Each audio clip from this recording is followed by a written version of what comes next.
उत्तर प्रदेश सरकार में कैबिनेट मंत्री और निषाद पार्टी के राष्ट्रीय अध्यक्ष डॉक्टर संजय निषाद हमारे साथ हैं।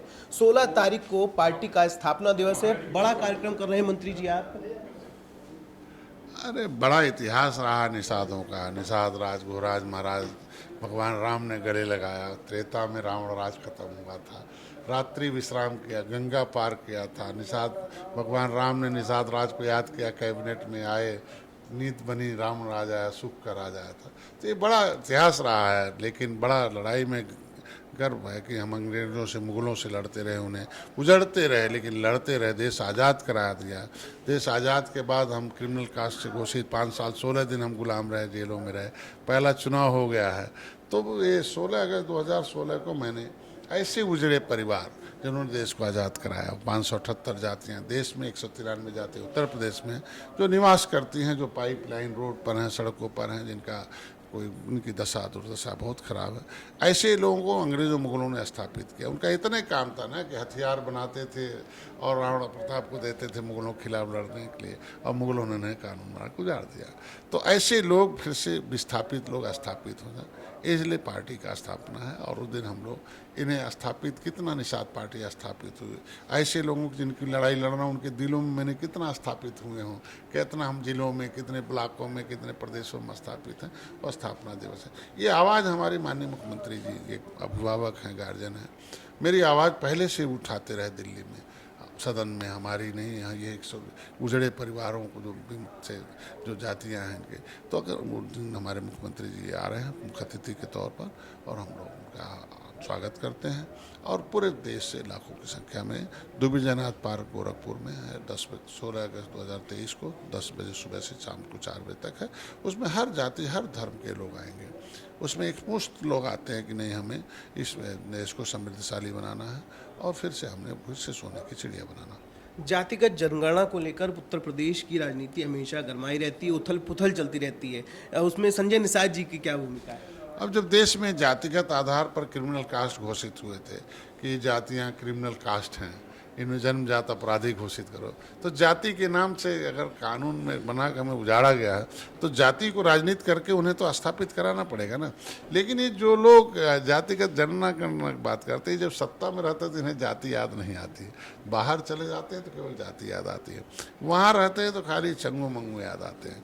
उनके सहयोग से केंद्र और राज्य की सरकार चल रही थी, क्यों नहीं जनगणना कराया? आज के दिन में गणना कैसी होनी चाहिए? 1941, 1931, 1941 में जातिगत जनगणना, 1961 में जातिगत जनगणना हुई थी। हम जो है 70 लाख थे, हमें 2011 तक आते आते 7000 कर दिया। तो हमें कहाँ गिनेंगे?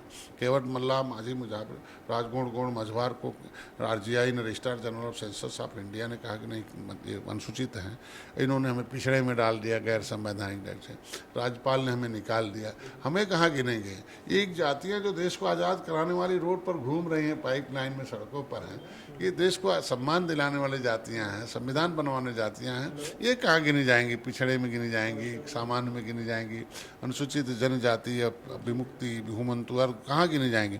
पहले तो सर्वे होना चाहिए कि इनके साथ criminal tribes act inquiry committee 1949-50 के आधार पर इनको 74 प्रकार की व्यवस्था देनी चाहिए। क्यों नहीं दिया गया? किसने इनके साथ धोखेबाजी की, ये तय हो जाए। और 75 साल फिर हमने 6 साल में इनको क्या दिया? पहले विसंगति दूर हो जाए, फिर जनगणना होनी चाहिए। 2024 का चुनाव नज़दीक है। इसमें संजय निषाद जी किस तरह से अपनी रणनीति बना रहे हैं? कितनी सीटों की मांग कर रहे हैं? और अपने सिंबल पे चुनाव लड़ना चाह रहे हैं या फिर भारतीय जनता पार्टी के? देखिए, जिस नाव पर निषाद बैठता उसे कभी पार उतारता, कभी पार उतारा था भगवान राम को, फिर जब मैं आया। और जिसने जिसने धोखा दिया वो किस तरीके से खत्म हुआ। हम लोग तय किए हैं कि आज के दिन में 39 पार्टियों ने कि हम 330 पार एनडीए सरकार, गरीब कल्याण के लिए, देश की अर्थव्यवस्था को सुदृढ़ तीसरे नंबर पर लाने के लिए, फिर समृद्धशाली बनाने के लिए, ताकतवर बनाने के लिए मोदी के नेतृत्व में मोदी को फिर से बैठाने के लिए हम लोग काम करते हैं। तो एनडीए में हम पूरे प्रदेश और भी प्रदेशों में हमारे पहले हम चुनाव लड़ चुके हैं। माननीय गृह मंत्री माननीय नड्डा साहब से मिल के आए और उन्होंने बता दिया कि हमें जहाँ जरूरत है वहाँ। और निश्चित रूप से इस बार हमारा निषाद पार्टी अपना सिंबल लेकर दिल्ली में जाकर लड़ेगी। मंत्री जी, एक आखिरी सवाल है। शफीकुर रहमान जी कह रहे हैं कि झंडा हर घर पर तिरंगा अब लगना चाहिए, क्या कहेंगे इसको?